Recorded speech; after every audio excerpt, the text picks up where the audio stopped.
Vamos con Sofía Gallegos, quien se encuentra con el ministro del Interior, Mauro Medina, quien ha declarado y está declarando sobre todo en el caso de la muerte de este jefe comandante de la unidad canina que fue empujado durante el clásico por barristas de Universitario y que desgraciadamente ahora estamos comentando su muerte. Sofía Gallegos, buenas tardes, te escuchamos.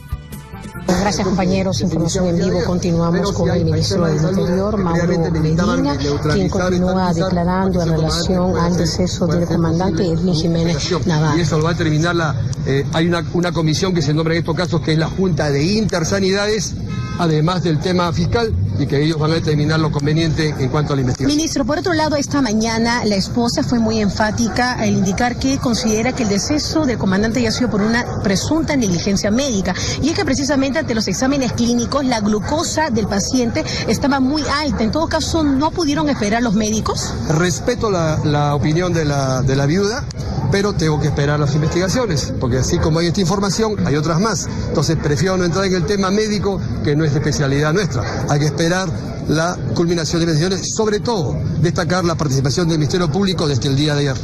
Pero estaba tan dedicado el comandante, porque incluso usted nos indicaba de que ha podido conversar con él, o sea, de su salud estaba... Al día siguiente conversamos con él, nos enteramos efectivamente del tema de salud que acabo de mencionar. Hay dos, tres temas de salud que necesitaban estabilizarse para que pueda ser operado. Y el interés de él, más que me sorprendió, era más de las obras que acabo de indicar, que en noviembre se va a seleccionar, y también de la ceremonia de su aniversario, que inclusive asistió una alta dirigente nacional. Entonces el tema de salud tenía que esperar que lo estabilicen para recién ponerlo a disposición de la... Bien, declaraciones entonces del ministro del Interior, Mauro Medina. Informó Sofía Gallegos para Éxitos. Gracias, Sofía, por los detalles que nos alcanzan. El ministro Mauro Medina dando su versión sobre el mismo, pero yo me pregunto, ¿cuánto tiempo estaba agonizando el comandante Edwin Jiménez? ¿Estaba acaso desde el día de ayer? 3 semanas han pasado. Han pasado 3 semanas y recién se comienza a escuchar que se pide justicia, que se va a buscar los responsables. El pasado 11 de agosto ha sido el clásico del fútbol peruano, así solamente se jugó con hinchada de Universitario. Pese a esto, se dio un acto de bronca en la tribuna norte, que terminó finalmente un episodio nefasto por completo, porque termina un grupo de barristas, por lo menos 5 hinchas de Universitario de Deportes, terminan empujando al comandante Jiménez, quien cae revolcándose, quien cae dando vueltas por las graderías, afectando lógicamente todo su cuerpo. Inmediatamente fue trasladado, pero ¿para qué? Para que esté varios días en agonía, 3 semanas en agonía, 3 semanas en agonía total, y la policía ya identificó los responsables. Al momento que, por ejemplo, se produce esto, que le empujan, porque el señor Jiménez, el comandante Jiménez, no estaba solo, estaba con contingente policial. Al momento que le empujan de las graderías, ¿a cuánto han intervenido en ese momento los efectivos de la policía? ¿A cuántos? ¿Acaso solamente estaba con 2 policías? Estaba con un pelotón a su lado. Habían varios agentes a su costado, porque él se fue a parar la bronca que se estaba generando allí en ese lugar, en ese momento, de la tribuna norte. ¿Qué es lo que han hecho los demás agentes? ¿Acaso no se percataron del empujón que recibió el comandante Edwin Jiménez? ¿No se dieron cuenta de ese atentado que se estaba haciendo contra la vida exactamente de alguien, de una autoridad policial? ¿No se dieron cuenta que el señor Jiménez estaba cayendo, dando vueltas por las graderías, mientras allí estaban los vándalos disfrazados de barristas?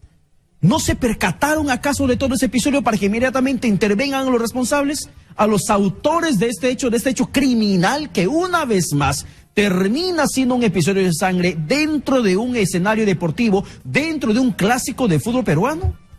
Solo recordemos el caso de Oyarse, que cuando fue lanzado, arrojado desde una parte alta, 10 metros de altura por lo menos se estima, cuando este joven hincha aliancista que disfrutaba del clásico juntamente con otros amigos, termina siendo atacado de manera vandálica por desquiciados, por miserables que simplemente confunden deporte con violencia, confunden hinchaje con violencia. Walter Oyarse, por ejemplo, recordarán ustedes que murió al caer desde 10 metros de altura por lo menos. su señor padre, en todo este tema que terminó enlutando a la familia, incluso tuvo una actitud humana, pero la justicia no. Porque mientras que por un lado la familia exigía justicia con el dolor y todo del papá de este joven hincha aliancista que este año estaría cumpliendo 30 años, la justicia primero le condena, por ejemplo, a los responsables por 35 años y luego le bajan la pena 10 años menos y terminan dando en segunda instancia 25 años de prisión. ¿Qué es lo que vale la vida de una persona para la justicia? Es lo que vale finalmente el respeto a toda una familia que aún está cargando el luto, pero que enfrenta esta situación y que procura que la violencia no retorne a los estadios. Y es que por eso, precisamente, Walter Oyarce, padre, está con nosotros aquí en los estudios y con él vamos a conversar sobre este nuevo episodio de sangre, de muerte, que se ha revestido el deporte nacional con la muerte del comandante Edwin Jiménez, jefe de la unidad canina, un oficial que ha sido condecorado, reconocido por su valentía, por su destreza en el campo policial, pero que desgraciadamente la delincuencia en los estadios le arrancó de esta vida. 12:43. Señor Oyarce, ¿qué tal? Pedro, muchísimas gracias por invitarme y poderme dirigir la inmensa cantidad de gente que sigue exitosa, ¿no? Realmente que es algo impresionante cómo han crecido en los últimos años. Y nuevamente es un hecho doloroso el que nos convoca en estos momentos, porque se vuelve a repetir un hecho de violencia. Fue su hijo en su momento. Ahora es un policía al que lo hacen rodar por las gradas ante la impunidad, impasibilidad de la misma policía. Sí, Pedro, mira, yo creo que la gente se va a sorprender con la forma como yo voy a declarar en este momento, ¿no? Primero yo quiero que entiendan, para que no me vean como una persona desordenada, quiero contar en primer lugar cómo me entero y el mensaje que le doy a la persona que me cuenta sobre esto. En segundo, hablar sobre la violencia en el fútbol. Tercero, sobre la violencia que estamos viviendo como Perú. Y en cuarto lugar, qué cosas lo que debemos hacer. Mira, te comento que yo acabo de llegar de Tarapoto, he estado 3 días, le dediqué a conversar con jóvenes allá, la barra de Alianza, porque había un enfrentamiento entre barras allá que ha dejado 3 muertos en el mes de julio. Y el conversatorio salió muy bien. Yo, al regresar a Lima, mis obligaciones me obligaron a estar alejado un poco de las noticias y el tema del internet. Hoy día me llama una sobrina que es periodista de Canal 2 y me escribe y me dice: tío, esto ya no puede ser, esto tiene que parar. Entonces, y me cuenta de la muerte de Edwin Jiménez, un comandante que aparentemente, por la versión de mi sobrina, es una persona con una calidad humana extraordinaria, tanto así de que la caricatura que han mostrado de él lo muestran acariciando a un perro porque... Llegando a la puerta del cielo juntamente con un perrito que lo está recibiendo. Entonces yo no tengo la menor duda que el comandante Jiménez ha sido una muy buena persona, porque el que ama a los animales ama a los seres humanos, ¿no? Y mi mensaje fue el siguiente: dije, sobrina, para parar la violencia tenemos que trabajar todos, porque esto no lo va a solucionar las autoridades, Pedro. Esto todos tenemos que trabajar, periodistas, en mi caso ahora que yo estoy conversando con los jóvenes, absolutamente todos tenemos que colaborar. Y yo le dije, el gran problema es que si nosotros nos desmoralizamos y nos abandonamos, ¿qué sociedad le vamos a dejar a nuestros hijos, a nuestros nietos? Porque ella acaba de ser madre hace pocas semanas, ¿no? Y yo le decía, el fútbol y la pasión que genera no necesariamente es mala, lo hemos visto en el Mundial, nos ha unido como Perú, nos ha dejado muy bien. Claro, pero dentro del fútbol peruano, dentro del torneo local, hay tanto desquiciado, tanto delincuente, tanto miserable que cree que un hinchaje es sinónimo de violencia, que en su momento fue con su hijo, ahora es con un oficial de la policía, pero que no es reciente. Y mi crítica, señor Walter, va básicamente orientado a la inacción de la policía. A eso voy yo, la inacción de la policía, porque por ejemplo, si ese día hubieran capturado, intervenido, detenido a los responsables del empujón que le dieron al comandante Jiménez, inmediatamente la policía hubiera hecho la conferencia de prensa anunciando lo que sucedió. Pero no lo han hecho 3 semanas y recién se comienza, el ministro se pronuncia y se comienza a hablar que van a buscar la justicia, van a buscar los causantes de esta desgracia. ¿Cuánto más vamos a esperar? Mira, tu comentario me da pie para entrar a este segundo nivel que te hablamos de la violencia en el fútbol, ¿no? Para mí la violencia en el fútbol, para ser solucionada, tiene 3, como yo siempre digo, que es una mesa con 3 patas. Primero, el imperio de la ley. Tiene que sancionarse a los que cometen un delito, que es lo que tú acabas de referir. O sea, ¿por qué no se ubicó inmediatamente en el sitio? Porque yo estaba escuchando tus comentarios previos, él no ha ido solo. No estaba solo. Él estaba con un grupo de gente. Había un disturbio y él subió con otros agentes más a calmar las cosas. Entonces ahí es donde yo digo, no estaremos cometiendo un acto de injusticia al culpar a los barristas, porque esta muerte tiene otras cosas más que hay que observar y hay que leerlas con calma. Entonces, pero yo coincido contigo, tiene que haber el imperio de la ley. En segundo lugar, hay que hacer un trabajo social en las barras. Yo en este encuentro que tengo con los jóvenes de las barras, hay vidas que se pueden salvar. Hay jóvenes que quieren ver que sean vistos de una manera diferente. ¿Hay delincuentes en las barras? Claro que sí, como lo hay en el Congreso, como lo hay en el Poder Ejecutivo, como lo hay en los periodistas, ¿me entiendes? O sea, pero hay que diferenciar, porque cuando generalizamos, estamos siendo injustos y generando violencia con estos jóvenes que no son violentos. Pero ahora, en el tema de violencia en el fútbol, permítame decirle, Sí, quizá otro colega periodista se lo ha manifestado, pero yo siento una admiración por usted, porque pese al dolor de la muerte de su hijo, usted no vio el problema solamente en el tema judicial, sino que vio más allá del problema que ha causado la muerte de su hijo, que es el caso de jóvenes, por ejemplo, en situación de abandono moral, abandono físico, en abandono material, sin un calor de hogar y con la ausencia absoluta de un Estado que simplemente persigue al delincuente, mas no previene que más hechos criminales se sigan produciendo en el país. Pero parece que estuviéramos nosotros totalmente sintonizados, porque lo que tú estás diciendo justo es la tercera pata de la mesa, autoridades competentes. Porque tú la violencia no la puedes combatir con violencia. O sea, hay que trabajar a estos jóvenes, hay que trabajarlos. Si siguen abandonados y siguen golpeados con conclusiones así muy generalizadas, ellos se van a volver más violentos. Yo felizmente que ahora he encontrado un camino que voy a dedicar mi vida a ayudar a estos jóvenes para poder sacarlos de eso, ¿no? Ahora viene el otro punto que te mencionaba. No podemos hablar de la violencia en el fútbol, sino es la violencia que vivimos como sociedad, que cuando se da en el fútbol se refleja con una mayor intensidad, porque el fútbol tiene ese atractivo de tener la atención de las cámaras y todos los medios.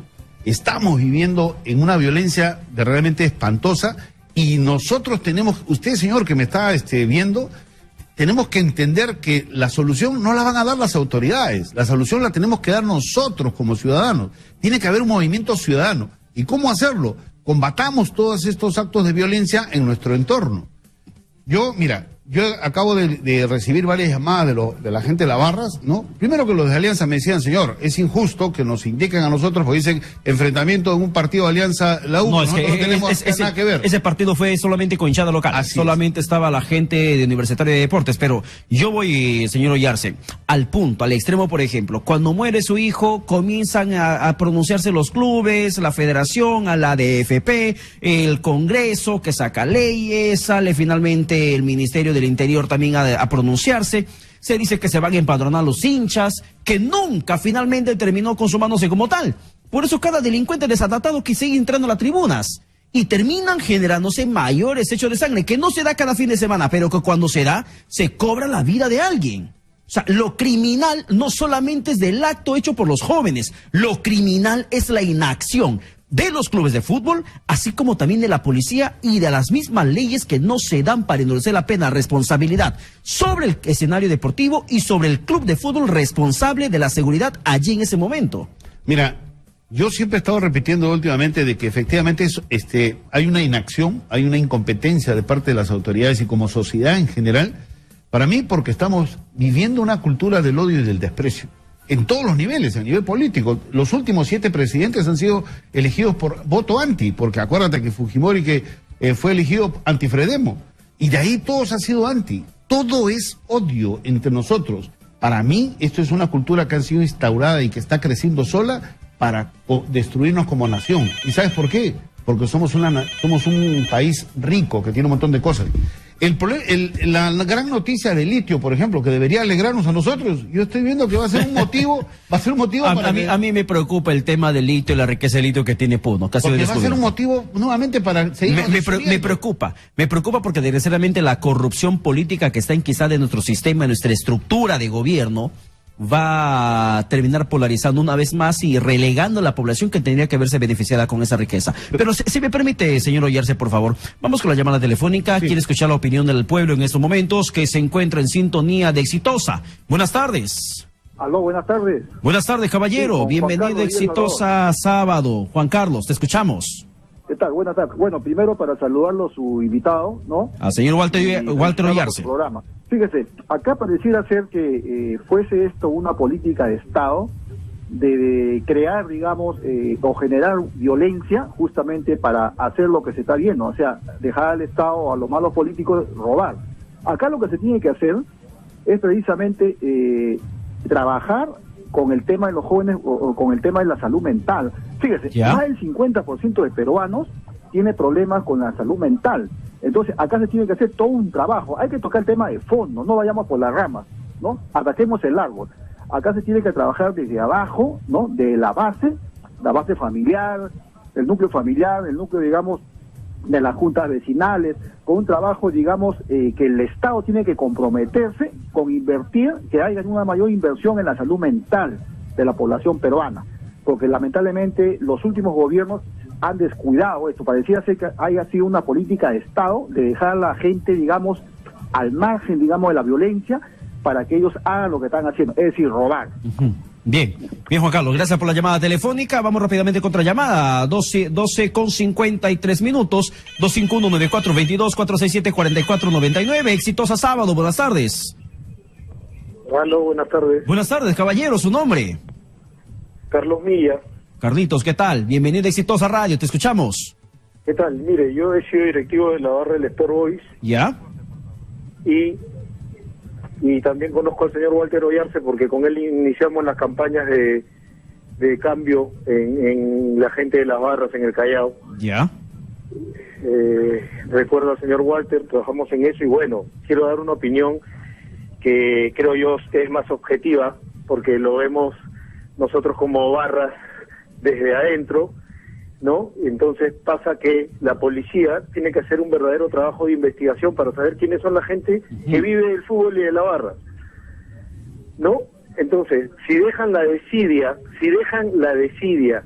de agarrar y esperar que alguien muera para atrapar al culpable y hacer un escándalo mediático, nunca vamos a lograr nada. Así es. ¿Ya? Pero a ver, dime, en tu experiencia, perfectamente sí, quiénes son la gente que vive de la barra. Conocemos también plenamente ese aspecto, pero en la experiencia como hinchada te pregunto, porque también es un tema de responsabilidad compartida. Por una parte es el club de fútbol, por otra parte está la policía, por otra parte también están los hinchas, estos grupos que se forman, que muchas veces hay infiltrado delincuentes que terminan haciendo de las suyas y perpetran estos hechos de sangre, cobran vidas, matan en un escenario donde tendría que vivirse un tema de fiesta de fútbol. ¿Cómo han hecho ustedes desde Sport Boys para que puedan controlar y manejar esto? Lo que pasa, y te lo digo con todo respeto, es fácil ser juez de esta situación, pero nosotros somos un país con 30 millones de habitantes. Entonces, si en mi caso yo soy hincha y muy hincha de mi club, porque me lo transmitió mi padre, mi abuelo, tienes que entender que toda la gente que está en las tribunas no necesariamente es el mismo caso. Hay mucha gente que al no encontrar una familia en el hogar, lo busca en las calles y se mete a estos temas, ¿no? Y en realidad todo se distorsiona, ¿no? Entonces, ¿qué hacemos como país para cambiar esto? Y te digo porque yo he estado en reuniones en el Ministerio del Interior cuando, por ejemplo, falleció Walter, que fue muy lamentable, y en las reuniones el único tema a tratar y lo único que se quería era firmar un protocolo que permita que el campeonato siga avanzando para que los clubes no pierdan plata, ¿ya? Y para que el ministro pueda salir a decir ya solucionamos el tema ante la prensa. Pero en cuestión de fondo, nada. No hay mayor avance. No se hace absolutamente nada. Pero ustedes como dirigentes de esas barras conocen quién es quién. Se conocen entre ustedes. ¿Saben quién es? Pero ustedes como dirigentes, como integrantes de esas barras, ¿conocen quién es quién? Imagínate, pues, cuando yo aliento a mi equipo, o sea, y lo aliento con el alma, yo me puedo abrazar con cualquiera. No conozco a todos, pero definitivamente sí, por los años que uno va a la tribuna, tengo en la barra amigos que han muerto, amigos que han estado presos y amigos que son contadores y abogados también. Claro, la vaina del asunto es corregir el tema de violencia dentro de los escenarios deportivos. Así como tenemos autoridades corruptas, lo mismo pasa en la barra porque es parte de la sociedad. Bien, muchísimas gracias. Gracias por la llamada telefónica. Ahora, esto me permite a mí llegar al cuarto punto, ¿qué debemos hacer? Fíjate, esta solución, la solución del problema de la violencia que estamos viviendo, nos involucra a todos. 2 llamadas y 2 llamadas maduras que coinciden en esto. Tanto Juan Carlos como Carlos Milla nos dicen, oye, nosotros, que hay gente ahí que quiere cambiar y lo único que hay que hacer es limpiar de los buenos y los malos que también existen en las barras.